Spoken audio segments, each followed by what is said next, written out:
So guys, अगर आप 2011 और 2012 में पॉलिटिक्स फॉलो कर रहे होगे तो आप लोगों को पता ही होगा कि movement against corruption Salman Khan की तरह फेमस था।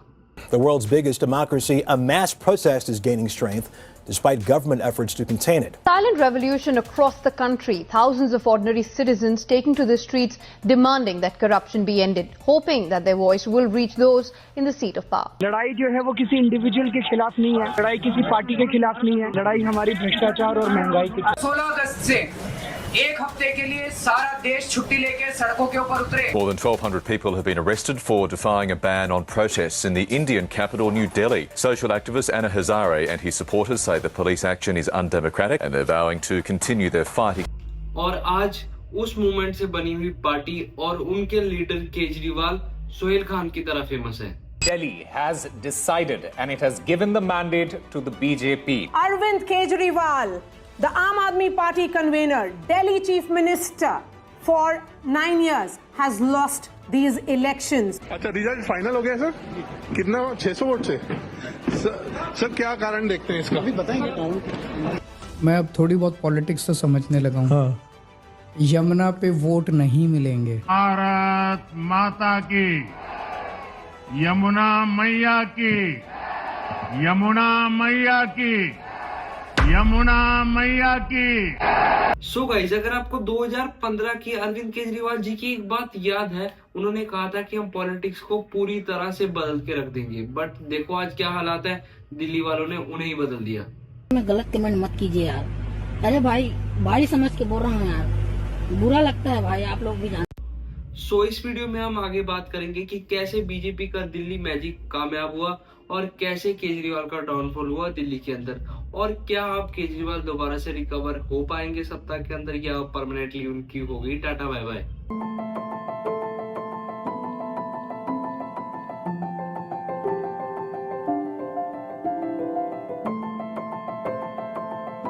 सो अब ऐसे हालात है कि केजरीवाल जी ने जिन दिल्ली वालों को वादा करा था फ्री बिजली का, आज की डेट में उन्हीं दिल्ली वालों ने उन्हीं को ही 440 वोट का झटका दे दिया। लगे। न्यू दिल्ली की भटकती हुई आत्मा यानी अरविंद केजरीवाल भी अपनी सीट नहीं बचा पाए, ना ही हैंडसम मनीष सिसोदिया और सतिंदर जैन। इन सब में से सिर्फ अमानतुल्लाह खान और आतिशी जी ही अपनी सीट बचा पाए, बाकी सब हार गए। और जो इतने शान शौकत से लाए गए थे अवध ओझा, वो भी बहुत बुरी तरह से हार गए। सो चाची ताड़का को टक्कर देने वाली आम आदमी की डेप्यूटी स्पीकर भी अपनी सीट से हार गई। इनको मैंने उससे रिलेट इसलिए करा है क्योंकि पार्लियामेंट में ये कश्मीरी पंडितों पे बहुत दांत निकाल के हंस रही थी।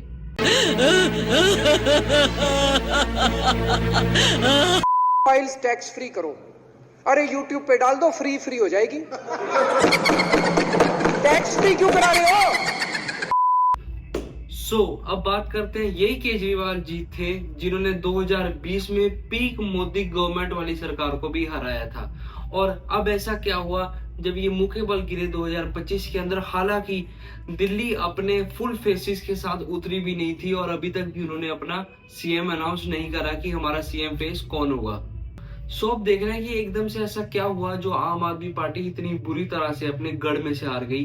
वो पार्टी जो मूवमेंट अगेंस्ट करप्शन में से निकल के तैयार हुई थी और किसी टाइम तक बहुत सारे युवाओं के दिल पे ये राज करती थी। तो इसको समझने के लिए हमें डाउनफॉल समझना पड़ेगा आम आदमी पार्टी के साथ साथ केजरीवाल का, क्योंकि जब से ये पार्टी बनी है, ये पार्टी के साथ साथ उतने ही फेमस एक नेता है इसी पार्टी के जिन्होंने इस पार्टी की नींव पत्थर रखा था, जिनका नाम है अरविंद केजरीवाल।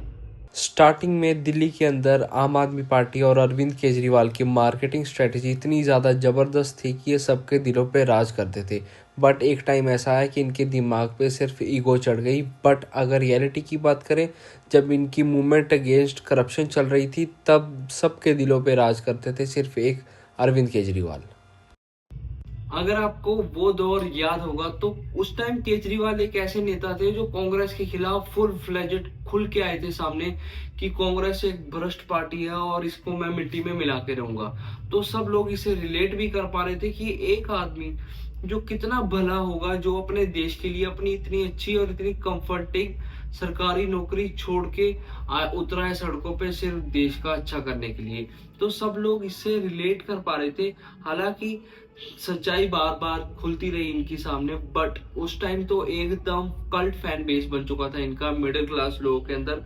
और वो भी क्यों ना, क्योंकि लोग इनसे काफी रिलेट कर पा रहे थे। रिक्वायरमेंट से 3 साइज बड़ी शर्ट डालना, मफलर डालना, हवाई चप्पल डालना और रेनॉल्ड्स पेन रखना तो कंपलसरी होता था। सो एक और चीज थी इस पार्टी के अंदर कि ये लोग करियर पॉलिटिशियंस ऐड नहीं कर रहे थे, ये कुछ बढ़िया बढ़िया कार्यकर्ता उस टाइम अपनी पार्टी में ऐड कर रहे थे, जो कि जमीनी स्तर पे जाके लोगों के अंदर विश्वास बना पाए और काम कर पाए, लोगों की समस्या जान पाए। बहुत सारे कार्यकर्ता थे उस टाइम, जैसे कि अन्ना हजारे, किरण बेदी और रामदेव जैसे नेता थे। और कुछ एक्स आर्मी पर्सन्स भी इनकी पार्टी में ऐड हुए, जिनके ऊपर लोगों को पहले से ही बहुत ज्यादा विश्वास था।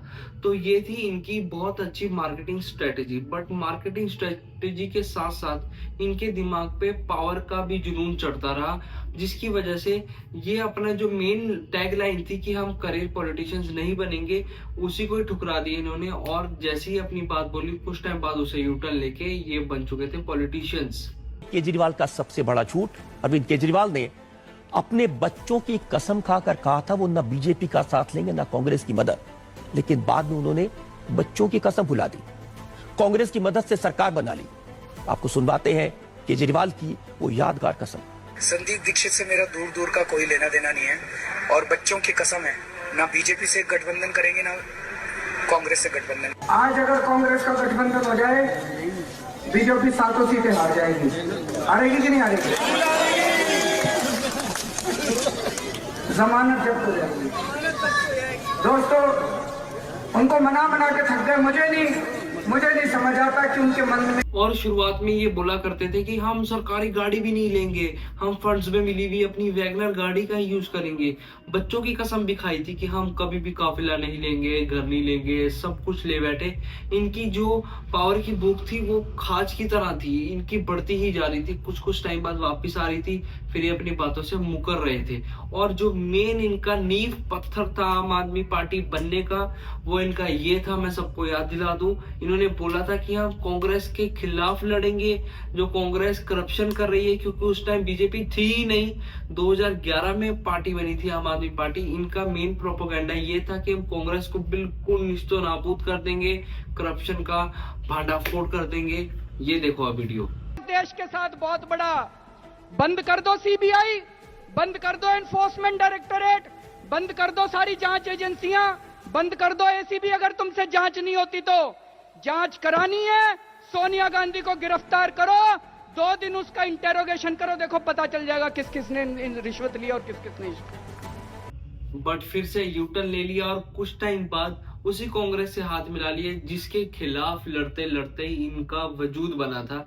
और आज के टाइम में जब इनसे सवाल उठते हैं कि कांग्रेस से भाई साहब आपने हाथ क्यों मिला लिया, इनका जवाब होता है कि हमारा सिर्फ एक मकसद है, सारी पार्टियां एक हो जाओ और बीजेपी को हराएंगे। बट सच्चाई मैं आप लोगों को बताता हूँ, इनका मेन मकसद सिर्फ ये है कि अब छोटी मोटी स्टेट की पार्टी नहीं बन के रहना था, इनको बनना था नेशनल पार्टी। इसी वजह से इन्होंने पंजाब में इलेक्शन लड़ा, वहां पर ही जीते, बाकी और जगह इलेक्शन लड़ा, वहां पर खुद भी हारते रहे और कांग्रेस को और साथ वाली पार्टीज को भी हराते रहे। कहना नहीं चाहता, बट शायद ये कांग्रेस के लिए मनहूस तो नहीं है, क्योंकि हरियाणा में कांग्रेस के साथ लड़े, वहां कांग्रेस हार गई, गोवा में लड़े, गोवा में हार गई, महाराष्ट्र में लड़े, महाराष्ट्र में भी हार गई।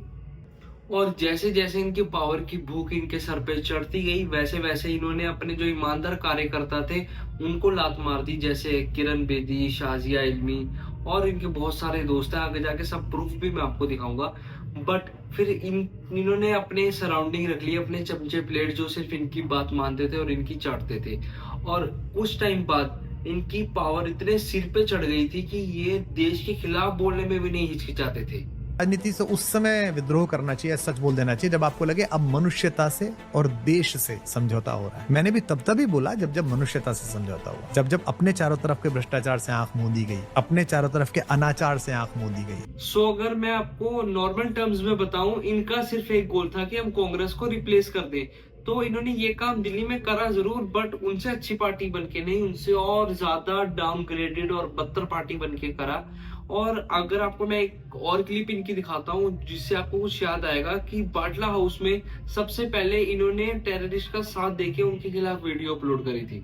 इंसिडेंट्स एक साथ हुए, एक तो बाटला हाउस एनकाउंटर जिसके ऊपर कई सारे प्रश्न चिन्ह रेज किए गए, और दूसरा जो अभी निकल के आया कि मालेगांव और कई सारे ब्लास्ट्स में हिंदू और यही अरविंद केजरीवाल थे जिन्होंने आर्मी के ऊपर सबसे पहले सवाल करा था और क्वेश्चन उठाया था कि क्या सर्जिकल स्ट्राइक सही में हुई भी थी या नहीं, जिसमें महान नेताजी जो आज संत बन रहे हैं, इन्होंने मुझे ड्राफ्ट भेजा था कि ये ड्राफ्ट तू बोलेगा वीडियो पर। मैंने कहा बकवास बंद कर, मैं तेरे घर आ रहा हूँ, अभी बताऊंगा, ये फालतू की बात नहीं होगी। मैं घर गया, तब तक वहाँ चम्मच और चापलूस बैठ चुके थे जो उन्हें महान सिद्ध कर चुके थे। इन्होंने सही सोचा, मैंने तब भी अलग ले जाके कहा, मैं बाथरूम में पीछे पीछे तक उसके गया। मैंने कहा ये बिल्कुल मत कर, इससे कोई पॉलिटिकल फायदा भी नहीं होगा और ये देश का मनोबल गिराएगा, सेना का मनोबल गिराएगा। मैंने मणिदीप स्पष्ट एक वाक्य कहा था, दिव्या पे सरस्वती थी, कि कल पाकिस्तान इसका फायदा लेगा। और आप यकीन मानिए, इधर वीडियो गया, अगले दिन पाकिस्तान के अखबारों की फ्रंट लाइन था, दिल्ली सीएम ने शंका करी, सर्जिकल स्ट्राइक पे सवाल उठाए, कहा हुआ ही नहीं है। और मैंने कहा हो गया नाश। भाई आप सेना के बारे में ऐसा मत बोलिए जिससे पाकिस्तान उसकी एडवांटेज ले, जिससे दुनिया भर में हमारी थूतू हो। और उन्होंने कहा कि नहीं भाड़ में गया देश, पहले मोदी। सो ये पार्ट सिर्फ मेरा अपने हिंदू भाई बहनों के लिए है, क्योंकि मुझे ऐसा लगता है कि हिंदुओं की याददाश्त आजकल बहुत कम हो गई है। तो उनको मैं याददाश्त जगाने के लिए एक वीडियो दिखाता हूँ जिसमें आपको देखने को मिलेगा कि अरविंद केजरीवाल इस देश के पहले नेता थे जिन्होंने राम मंदिर के ऊपर सवाल उठाए थे। Jawaharlal Nehru ji steel authority of India की जगह मंदिर बना देते तो क्या इस देश का विकास हो सकता था? अगर हमारे देश को तरक्की करनी है तो ये मंदिर बनाने से नहीं होगी। और भाई साहब, ये वही इंसान है जिन्होंने कश्मीरी हिंदुओं के साथ जो हुआ था ना, उसको फेक बताया था ऐसा हुआ ही नहीं था। जो कश्मीर फाइल मूवीज बनी है तो फेक है भाई। कह रहे हैं कश्मीर फाइल्स टैक्स फ्री करो, अरे YouTube पे डाल दो, फ्री हो जाएगी। टैक्स फ्री क्यों करा रहे हो? इतना ही तुमको शौक है, विवेक अग्निहोत्री को बोलो YouTube पे डाल देगा, सारी पिक्चर फ्री है, सारे जने देख लेंगे एक ही दिन के अंदर। टैक्स फ्री की क्या जरूरत है? पोस्टर भी नहीं लगवाएंगे झूठी फिल्मों के, 2015 के बाद से देख लो, जब से इनको रियलाइज हुआ कि अब ये कोई काम कर नहीं पा रहे हैं पब्लिक का, बस अब इनके सिर पे पावर का नशा चढ़ा हुआ था, तब यही पार्टी सबसे पहले नेशनल सिक्योरिटी पे सवाल उठाती थी, आर्मी पे सवाल उठाती थी। भाई साहब, अगर तुम्हें बीजेपी से प्रॉब्लम है तो अपना गुस्सा देश की आर्मी पे तो मत निकालो। वो सिर्फ बीजेपी या हिंदुओं की रक्षा थोड़ी कर रहे हैं, वो तो ऑल ओवर इंडिया में तुम भी हो, कोई मुसलमान है, सिख, ईसाई, हिंदू, कोई भी इंसान हो, सबकी रक्षा कर रहे हैं ना। तो सिर्फ आर्मी को तो अपनी पॉलिटिक्स से तुम बाहर रख सकते हो, बट नहीं। बट एक बात मैं जरूर बोलना चाहूंगा कि अरविंद केजरीवाल जी जिस पार्टी को रिप्लेस करने के लिए बने थे, जो आए थे पॉलिटिक्स में, जिसको बोलते थे कांग्रेस को, बट आज के टाइम में ये कांग्रेस से भी बद से बदतर पार्टी बन चुके हैं। तो इसी वजह से लोग इनसे बहुत ज्यादा परेशान हो चुके थे। It was said that you would destroy this and not join them. But सबसे बड़ा कलंक जो आम आदमी पार्टी के ऊपर लगा वो था करप्शन। इनकी पार्टी के लिए सबसे बड़ा सेटबैक यही था कि इनकी पार्टी के सारे दिग्गज चेहरे अरेस्ट हुए थे, वो भी लिकर स्कैम के लिए। सो अगर हम अपनी सरकारी रिपोर्ट्स के ऊपर विश्वास करें तो जोन से पैसे इन्होंने करप्शन से कमाए थे वो और स्टेट में जैसे पंजाब, गोवा के इलेक्शंस में इस्तेमाल करें। एक ऐसा ईमानदार नेता जिनको लोग वैगनार में आते हुए देखते थे, उन्होंने अपने लिए एक ऐसा शीश महल तैयार करा जिसके अंदर एक्सपेंसिव कर्टन्स और एक्सपेंसिव किचन अप्लायंसेस, टॉयलेट्स और बहुत कुछ लगाया। और बीजेपी ने फिर बहुत अच्छे से मौके पे चौका मारा और ये सब मुद्दे उठा के पब्लिक के सामने रखे। कि जब दुनिया कोरोना से निपट रही थी तो ये आपदा वाले शीश महल बना रहे। सो बस इन्हीं सब की जांच चलती रही और एक दिन ऐसा आया कि केजरीवाल जी उठ के जेल में चले गए। और जैसे वो जेल में गए, शुरुआत में तो उन्होंने रिजाइन नहीं करा, फिर कुछ टाइम बाद जब उनको अकल ठिकाना आई तो उन्होंने रिजाइन करा और आतिशी मार्लेना जी को सीट गर्म करने के लिए कुछ टाइम के लिए सीएम पद पे बिठा दिया गया।